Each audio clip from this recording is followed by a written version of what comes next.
Hello everyone, my name is Vikas Sharma and you are watching psycho tips in Hindi. तो आज मैं आपसे बात करने वाला हूँ कि सीटेट को आप पहली बार में कैसे निकाल सकते हैं। ये जानने से पहले आपको ये जानना चाहिए कि लोग सीटेट को क्यों नहीं निकाल पाते हैं। कई बार अटैम्प्ट करने के बावजूद भी वो सीटेट में फ़ेल हो जाते हैं। तो मैंने अपनी एक रिसर्च करी, उसमें मैंने पता लगाया है कि लोग आखिरकार सीटेट में इतने ज़्यादा डिस्क्वालीफाई क्यों होते हैं और इसका रिज़ल्ट 10% अप्रॉक्सीमेटली क्यों रहता है। इसका रीज़न है कि जो 50% ऑफ जो कैंडिडेट्स होते हैं उनको पता ही नहीं होता कि हमें सीटेट में क्या पढ़ना है, कैसे हमें तैयारी करनी होती है। जस्ट बिकॉज उनको एक इच्छा होती है टीचर बनने की, वो इसीलिए बस सीटेट को अटैम्प्ट करते जाते हैं और लगातार फेल होते रहते हैं। बचे जो स्टूडेंट हैं 40% अप्रॉक्सीमेटली, वो कोचिंग ज्वाइन भी करते हैं, पढ़ते भी हैं, लेकिन उनको एक सही स्ट्रेटजी पता नहीं होता कि हमको एक्चुअल में किस तरह पढ़ाई करनी होती है। और वो लगातार पढ़ते रहते हैं। कंटेंट भी उनके पास बहुत सारा होता है, किताब भी बहुत सारी इकट्ठी कर लेते हैं वो लोग, लेकिन एक सही गाइडेंस ना होने की वजह से वो सीटेट को नहीं निकाल पाते हैं। बचे 10% कैंडिडेट जो सीटेट क्वालिफाई करते हैं, उनके पास सही मोटिवेशन होता है, सही गाइडेंस होता है, सही तरीके से पढ़ाई करते हैं वो लोग, और कुछ स्टेप होते हैं जिन्हें वो फॉलो करते हैं। और उन्हीं 5 स्टेप की मैं बात करने वाला हूँ कि वो 5 स्टेप अगर आप फॉलो कर लेते हैं तो डेफिनेटली आप पहली बार में सीटेट निकाल पाएंगे।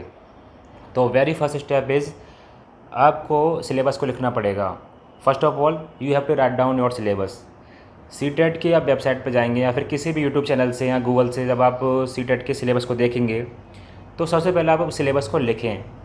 उसके बाद आपको पता चल जाएगा कि सीटेट में क्या क्या आने वाला है और आपको क्या क्या पढ़ना है। अच्छी तैयारी उसे बोलते हैं कि आपको पढ़ना क्या है और आपको छोड़ना क्या है। जब तक आप सिलेबस को नहीं लिख लेते आपको पता ही नहीं चलेगा कि आपको पढ़ना क्या है और आपको क्या छोड़ना है। बस आप एक कंटेंट को फाइंड करते जाएंगे, किताबें इकट्ठी करते रहेंगे और कुछ भी ठीक से नहीं पढ़ पाएंगे। तो पहले आप सिलेबस को लिखें। सिलेबस को लिखने के बाद आपका दूसरा काम होता है कंटेंट को फाइंड करना। कंटेंट फाइंड करने का मतलब है कि जैसे आपने सिलेबस में लिखा साइकोलॉजी का सिलेबस है, उसमें थ्योरी ऑफ मोटिवेशन है, थ्योरी ऑफ पर्सनैलिटी है, ग्रोथ एंड डेवलपमेंट है। अब मान लीजिए ग्रोथ एंड डेवलपमेंट को आप पढ़ना चाहते हैं, तो ग्रोथ एंड डेवलपमेंट पढ़ने के लिए आप किसी किताब से पढ़ सकते हैं। उसमें जीन पियाजे की थ्योरी होंगी, उसमें और भी कुछ कई सारे जो साइकोलॉजिस्ट हैं उनकी थ्योरी आपको पढ़ने मिलेंगी, जेलैक बैगोस की हैं। ऐसी थ्योरी आपको पढ़ने के लिए आप चाहे तो किताब से पढ़ सकते हैं, चाहे आप यूट्यूब से पढ़ सकते हैं, या फिर आप किसी कोचिंग से पढ़ सकते हैं, या कोई नोट्स आप परचेज़ कर सकते हैं। अब बहुत से लोग पूछते हैं कि हमें कोचिंग ज्वाइन करनी चाहिए या फिर नहीं करनी चाहिए। तो इसका पर्टिकुलर जवाब हाँ या ना में नहीं हो सकता। ये डिपेंड करता है, पर्सन टू पर्सन वेरी करता है कि अगर कोई स्टूडेंट जिसका मैथ अच्छा है, जिसकी साइकोलॉजी अच्छी है, या उसको पेडागोजी ठीक से समझ में आ जाती है, तो आई थिंक ऐसे स्टूडेंट को कोचिंग ज्वाइन नहीं करनी चाहिए और वो सेल्फ स्टडी पे ज़्यादा फोकस करें। और यूट्यूब की हेल्प ले सकते हैं, बहुत सारा कंटेंट यूट्यूब के ऊपर आपको मिल जाएगा देखने को, खासकर सीटेट की तैयारी करने के लिए। तो ऐसे स्टूडेंट जिनको मैथ समझ में नहीं आता है, जिनको पेडागोजी ठीक से समझ में नहीं आती है, उनकी रीडिंग स्किल बहुत ख़राब है और साइकोलॉजी उनको बिल्कुल समझ में नहीं आती है, या उनको कहीं से भी लगता है कि उन्हें कोचिंग जाना चाहिए, वो ठीक से नहीं पढ़ पा रहे हैं, या उनकी प्लानिंग ठीक से नहीं बन पा रही है, या उनको सेल्फ स्टडी में मन नहीं लगता है, तो ऐसे स्टूडेंट कोचिंग के लिए डेफिनेटली जा सकते हैं। कोचिंग के कुछ अपने फ़ायदे होते हैं, जैसे कोचिंग में जाने से आपका एक रूटीन बन जाता है। उस रूटीन में आप पढ़ाई करते रहते हैं, आपको एक मोटिवेशन बनता रहता है। कोचिंग में जब टीचर आपको पढ़ाते हैं सामने, तो आपको समझ में भी थोड़ा अच्छा आता है एज़ कम्पेयर टू यूट्यूब या फिर एक किताब से। तो जिनको लगता है कि हमें कोचिंग की ज़रूरत है वो कोचिंग ज्वाइन कर सकते हैं, ऐसी कोई बड़ी बात नहीं है। कोचिंग ज्वाइन करने से अगर आपका सीटेट 3 महीने 4 महीने या फिर पहले अटैम्प्ट में निकल जाता है तो कोई बड़ी बात नहीं है, आप कोचिंग ज्वाइन कर सकते हैं। दूसरा स्टेप जो बात कर रहा था वो है कंटेंट को फाइंड करना। कंटेंट को आप कहीं से भी फाइंड कर सकते हैं जहाँ से आपका मन करे। यूट्यूब हो सकता है, किताब हो सकती है, नोट्स हो सकते हैं, आपका गूगल हो सकता है। बहुत जगह हैं आज के टाइम में कि आप कंटेंट को कहीं से भी फाइंड कर सकते हैं। तीसरे स्टेप की जो बात कर रहा हूँ मैं, वो है previous year question paper. Previous year question paper बहुत ही ज़्यादा मोस्ट इम्पोर्टेंट है आपकी तैयारी में। जब तक आप प्रीवियस ईयर क्वेश्चन पेपर को नहीं करते, आपको पता नहीं चलेगा कि आपके जो क्वेश्चन हैं वो कहाँ से आने वाले हैं, आपके क्वेश्चन का पैटर्न कैसा होने वाला है, और आपको किस तरह से उसको सॉल्व करना होगा। बहुत कुछ जानकारी आपको मिल जाएगी आपके होने वाले पेपर के बारे में। तो जब आप प्रीवियस ईयर क्वेश्चन पेपर करते हैं तो पेडागोजी होती है सीटेट की, वो most of the pedagogy repeat होती रहती है और most of the question repeat मिल जाएंगे आपको आने वाले सीटेट के अंदर। तो सबसे पहले जो तीसरा स्टेप है उसके अंदर आपको यही काम करना है कि आपको प्रीवियस ईयर क्वेश्चन पेपर कम से कम 10 साल के क्वेश्चन पेपर को आपको उठा के पढ़ लेना है। कम से कम 10 साल, उससे ज़्यादा भी आप चाहें तो पढ़ सकते हैं। उसके अलावा मैथ की आपकी अच्छी प्रैक्टिस हो जाएगी। सीटेट के जो प्रीवियस ईयर क्वेश्चन पेपर्स में आपको जो मैथ मिलेगी, आपकी पेडागोजी मिलेगी, हिंदी की कॉम्प्रिहेंशन मिल जाएगी आपको। ये सब आपको बहुत हेल्प करने वाली है आपके पेपर की तैयारी में। तो आपका तीसरा स्टेप यहाँ पे कंप्लीट होता है। चौथा स्टेप जो यहाँ पे फॉलो करने वाले हैं वो है आपका multiple time of revision.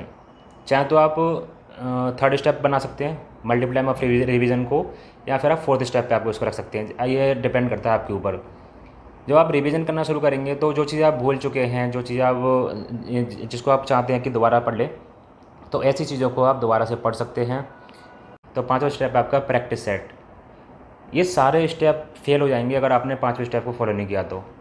Practice set से मेरा मतलब है कि आप नेट पे जाके या फिर किसी वेबसाइट से या किसी यूट्यूब चैनल पे जाके आप प्रैक्टिस सेट फाइंड कर सकते हैं और अपना जो सेल्फ असेसमेंट है उसको कर सकते हैं कि हमारी तैयारी कैसी है, हम कितना स्कोर कर पा रहे हैं।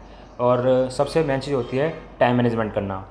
जब आप तैयारी करते हैं अपने सीटेट के पेपर की, तो सबसे मेन चीज़ होती है उसमें टाइम मैनेजमेंट करना।